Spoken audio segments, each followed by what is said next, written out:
The first thing I kicked in that dry wash was a water jug with a knife hole stabbed through it.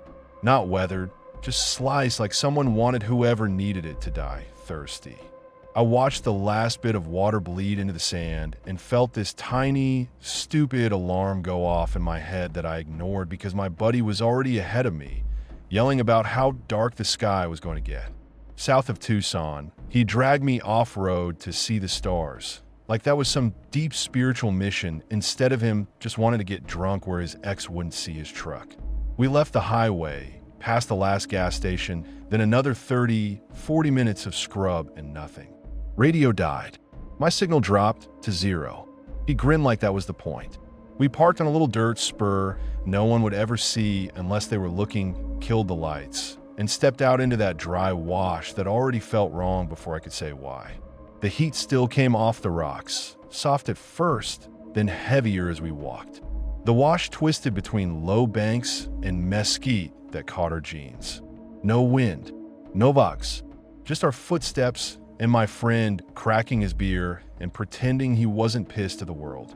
I kept seeing that sliced jug in my head, that clean hole the way the plastic curled. Not a random crack. Someone stood there and stabbed it while it was full. Somebody wanted a stranger to crawl here and find nothing. As the light dropped, we started tripping over other things. Carpet shoes flattened and stiff. Torn backpacks, zippers busted, insides gutted.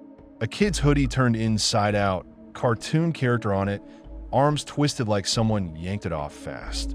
That shut me up. I knew what this stuff meant in a vague news story way, but it hits different when your boot catches on it. My friend kept saying it creeped him out, but he still pushed farther, like the unease gave him a high. Stars are better away from the road, he kept repeating, as if the sky gave a fuck about 20 more yards. The farther we went, the more the wash looked used. Plastic bags tied to branches as markers. More jugs, some full, some stomped, some with the same deliberate knife wounds. I try not to imagine the people who left them or who came after and destroyed them. You can call it politics on TV, but out there it just looks like murder in slow motion. I told him we should head back. He told me to relax. Then we saw the tarp. Green camo, edges pinned down with rocks, too neat for random trash. The sand around it looked smooth by hands, not wind. My stomach dropped because I already knew what would be under it, and a small, nasty part of me still wanted to look. My friend said, "Don't," but he didn't mean it. He just wanted to be able to say it wasn't his fault. I grabbed a corner and yanked it up. Bundles. Plastic wrap, duct tape wound tight, that chemical cat piss stink that punches through dust and sweat and anything else. Not weed. Harder stuff. Enough of it that my brain tried to count and then shut down halfway. My friend swore and actually laughed, this nervous, greedy sound. I saw the numbers land behind his eyes. I shoved the tarp back down and told him to leave it the fuck alone. My hand shook. I started scanning the ridges without even thinking, looking for glass, metal, any reflection. That's when the engine cut into the air, low and close, like it had been creeping with the clutch in and finally let go. We hadn't heard it roll up, but suddenly a truck idled on the ridge above us, lights off. 3 silhouettes against the afterglow, upright, spaced out like they practiced this. They didn't shout or wave. They just watched. The world shrank to the sound of that engine and my heartbeat. My friend muttered, "Hunters," but his voice cracked on the word. One of the silhouettes peeled off and came down toward us, slow, no rush at all. Halfway down, he racked a shotgun, loud enough to bounce off the wash walls and drop right into my spine. He didn't aim it, laid it over his arm like he didn't need to point to make it matter. As he got closer, I caught details and pieces. Ball cap, dark shirt damp at the chest, heavy boots leaving deep prints. The smell hit next, sweat, dust, old oil, something metallic. He looked at the corner of tarp I hadn't lined up right, then at the slashed jug near my foot, then at us. His face stayed flat. "No, what you boys doing out here?" No small talk, just that slow scan of 2 idiots who'd stepped into the wrong layer of reality. Said very calm, "You fixing this, or am I?" No accent that stuck, no raised tone, just the kind of voice people use when they're bored and already know the answer. My friend started to joke it was just a camping mix-up. I kicked his ankle hard enough that he stumbled and cut him off, said we'd fix it, we were just leaving. My own voice sounded thin and young, like I'd left 15 years of age back at the truck. The man didn't nod, didn't smile, just shifted the shotgun a little and stepped aside enough to watch us work. We recovered their stash with shaking hands. The tarp felt rough and greasy. My fingers fumbled the rocks. Every rustle of plastic sounded too loud. Behind him, the two on the ridge stayed by the truck, one leaning on the hood, one with what looked like a cigarette ember glowing when he lifted his hand. No one talked. That quiet burned worse than any yelling could. While I worked, my eyes kept dragging to something half buried in the bank. I try not to see it, but my brain still outlined a shape. The curve of a heel, maybe, or a boot, or a bare foot, a strip of cloth that might have been denim or skin or both. Flies hung there, buzzing in a tight little cloud. I forced my gaze back to the tarp and pressed it down like that would bury the thought too. When we finished, the man stepped closer, close enough that the shotgun's barrel passed inches from my hand. He smelled like rust and sweat and long days. He tilted his head a little, looking at me the way you look at a stray dog that wandered into your yard. Then he told us which direction to walk, told us not to look back, told us the desert collects loose dogs. The way he said it, I knew he'd put people under this sand before. There wasn't any threat in his voice because he didn't need one. We walked. Neither of us argued, asked about the truck, or tried to explain anything. I heard my friend inhale like he was about to speak, and I elbowed him hard. My whole focus narrowed to the ridge he'd pointed at and keeping my legs moving. I could feel them on my back, or maybe that was just my head melting down, but I never tested it. He said, "Don't look back," and it felt less like an order and more like a rule carved into the place. By the time we stumbled onto the faint two-track that led toward the highway, my calves cramped and little sparks danced at the edge of my vision. Our truck was gone, just ruts where the tires had been and a scar of flattened brush. My friend exploded, cussing, spinning around like he expected it to pop back into existence. I grabbed his arm and told him to shut up. Sound carries different out there. We walked along the road shoulder until a border patrol truck finally slowed and picked us up. In the station, some agent with tired eyes told us they'd found a burned-out vehicle matching our description miles away. Nothing left but frame and glass. Then he asked if we'd seen anything unusual. I stared at his badge, at the little American flag pin, and thought about the bundles, the flies, the man's bored face. I pictured those three shapes on the ridge reading a report later, recognizing my name, my words. So I lied. I said we got lost, came back, truck was gone. Teenagers, maybe. Joyride, fire, who knows.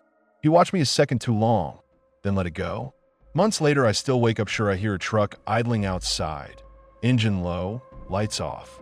I moved, changed numbers, stopped going anywhere near the border. I still smell that chemical reek sometimes out of nowhere in a parking lot in my kitchen. I still see that sliced jug, that hole, the water wasting into dirt that doesn't care who you are. Writing this feels stupid and dangerous at the same time, but it's the only way I can get out of my head for more than a night. If those men ever read this, let's not fucking meet again.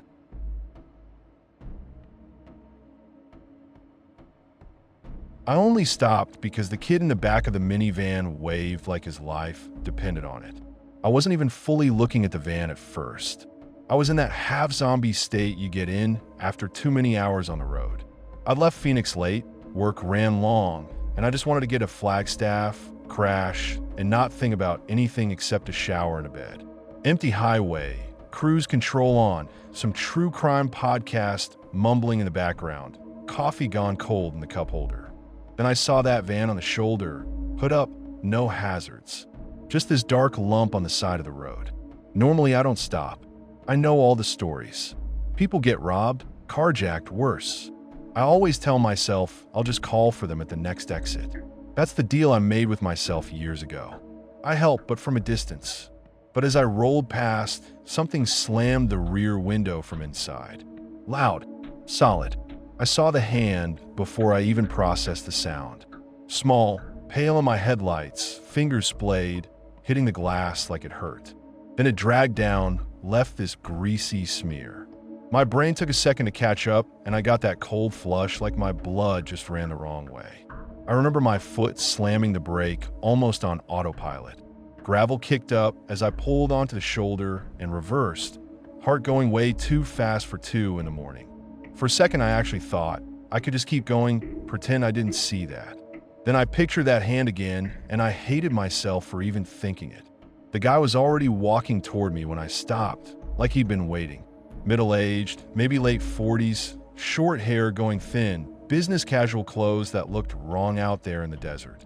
Polo shirt tucked into jeans, belt, clean sneakers. Not, I've been stranded for hours clothes. He had this too wide smile, all teeth like someone who practiced smiling in the mirror. He came right up to my door, close enough that if I'd opened it suddenly I would have hit him. He angled his body just enough that I couldn't see the van properly behind him. That bothered me right away. That, and he hadn't turned on his hazards. Who breaks down on a pitch-black highway and doesn't hit the hazard lights? He started talking fast, like we were already in the middle of a conversation I'd missed. Said something about the engine just dying on him, battery probably shot, said he just needed a jump. While he talked, his hand went straight to my door handle like it was the most normal thing in the world, like of course he could just get in my car. I heard the click when he tried to pull it open and my whole body reacted.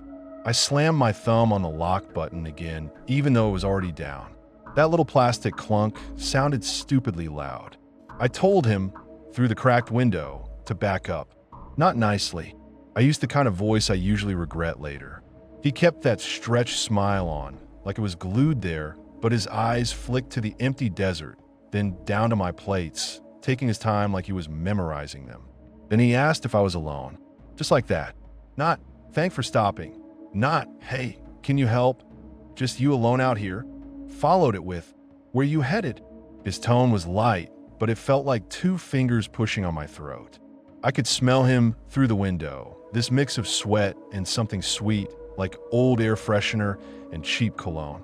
He didn't smell like someone who'd been wrestling with an engine. No grease on his hands, no dirt on his shirt. The whole thing felt wrong. Too polished, too calm, like he'd rehearsed lines for stranded Good Samaritan situations. I leaned my head out a bit, craning my neck to see past him. The van sat there, dark, engine quiet. I couldn't see through the tinted glass. My skin crawled. I raised my voice and yelled toward it, asked if everybody was okay inside, asked if they needed water or anything. For a second, just a slice of a second, the kid popped into view between the front seats. Just his face and one shoulder. Skinny, maybe 8 or 9, hair falling into his eyes. His expression wasn't confusion or boredom. It was that locked, stiff kind of terror you see in abused dogs.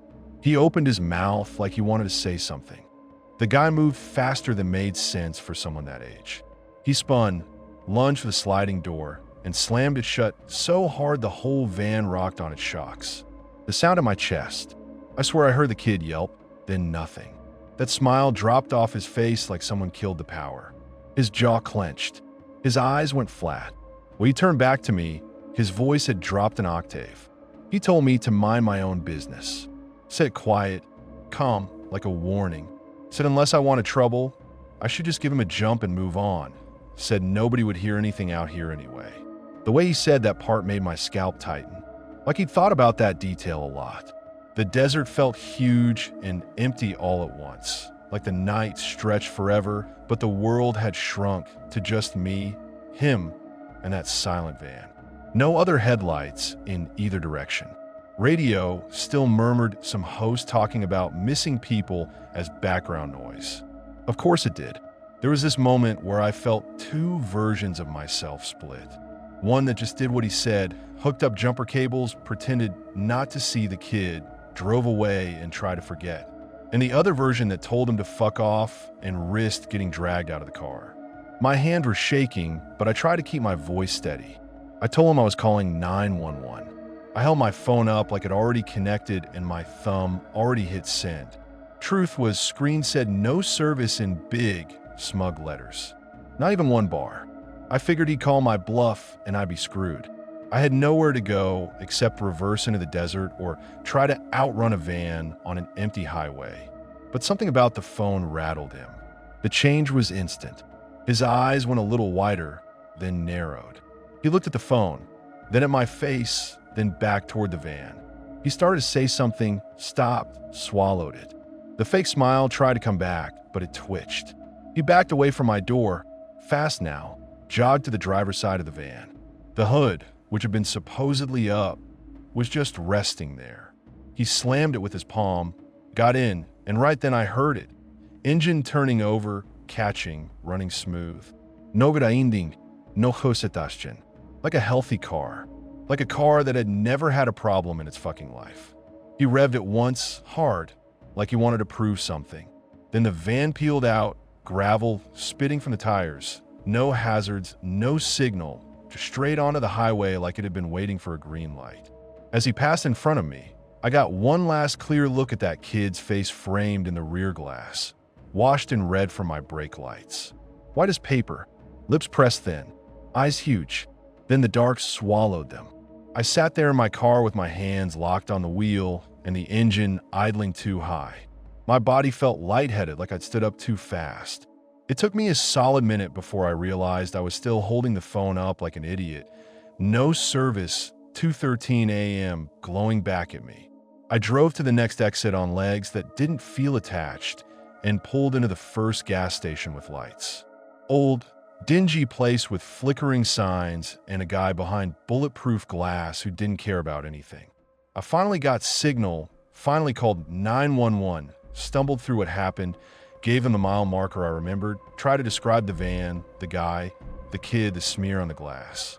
I kept talking like if I stopped, the story would vanish and it would turn into something I imagined. Highway Patrol called me back later. They were polite, bored in that professional way. No units found a stalled van. No cameras on that stretch. I hadn't caught the plate. My description of the guy boiled down to middle-aged white dude in a polo, which might as well be nobody. They said they'd noted. That was it. Case closed. For days after, I checked local news, missing kids reports, anything. Nothing that fit. Maybe I missed it. Maybe they never reported him missing. Maybe the kid never made it home, and he's just a number in some database I'll never see. I don't know. What I do know is that since that night, every stranded vehicle without hazards, without someone clearly flagging me down where I can see their face and their hands, I keep going. I call it in from somewhere crowded, with cameras, with people. Somewhere I can hand the risk off to someone with a badge and a gun. I still feel guilty every time I pass someone on the shoulder. I still argue with myself about whether I'm a coward or just not stupid. But I keep driving, because that guy had lines ready. That kid had terror I didn't put there. And that stretch of highway doesn't care what happens to anyone. I still see that little hand hit the glass in my sleep.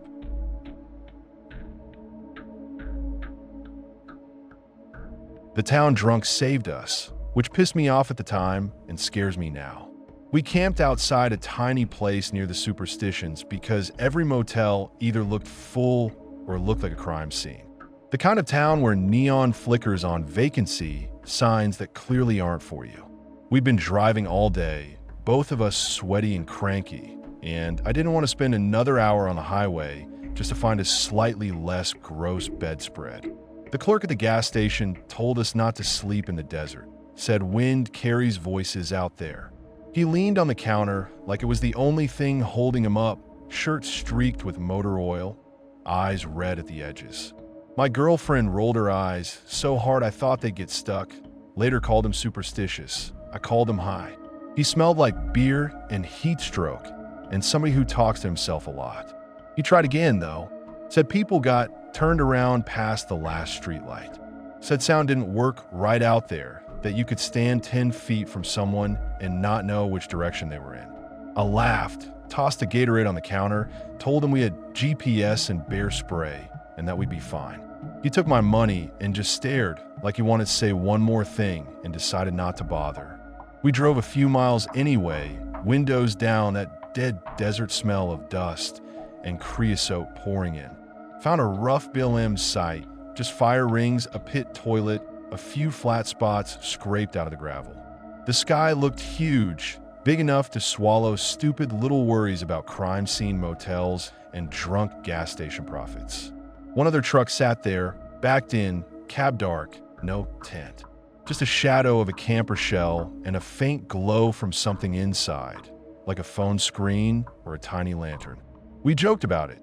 Serial killer starter pack, that kind of shit. Tossed our sleeping bags out, fought with the poles of our cheap dome tent while the sun dropped hard behind mountains. The heat left as fast as someone turning off a heater.